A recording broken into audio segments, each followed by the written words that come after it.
Hello everyone, কি অবস্থা সবার? কেমন আছেন? আশা করছি ভালো আছেন। আজকে আপনাদের সাথে শেয়ার করব মজাদার একটা ভর্তা রেসিপি। তো কেউ কি গেস করতে পারতেছেন এটা কি ভর্তা হতে পারে? যদি জানতে আগ্রহী হন তাহলে অবশ্যই পুরো ভিডিওটা দেখতে হবে। তো চলুন দেখা যাক আমি কি ভর্তা তৈরি করেছিলাম। ভর্তার জন্য আমি এখানে কিছু পেঁয়াজ নিয়েছিলাম আর নিয়েছিলাম চাপা শুটকি। তো আমি ভর্তাটা তৈরি করেছিলাম চাপা শুটকির, এজন্য আমি কড়াইতে পরিমাণ মতো তেল দিয়ে দিয়েছি।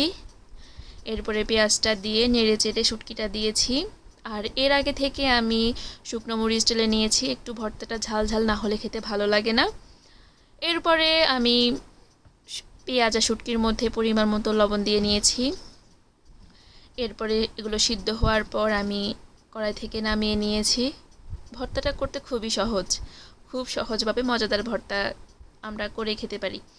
তো এখানে আমি শুকনো মরিচগুলোকে সুন্দর করে হাত দিয়ে মেখে নিয়েছিলাম। আর এতে আলাদা করে কোনো তেল আর লবণের প্রয়োজন হয় নাই আমার। এরপরে সুন্দর করে মেখে নিয়ে আমার শুটকি ভর্তা রেডি। রেসিপিটি যদি আপনাদের ভালো লাগে আপনারাও বাসায় ট্রাই করে দেখতে পারেন। তো আজ এ পর্যন্তই, দেখা হবে পরে অন্য কোনো ভিডিওতে। সবাই ভালো থাকবেন।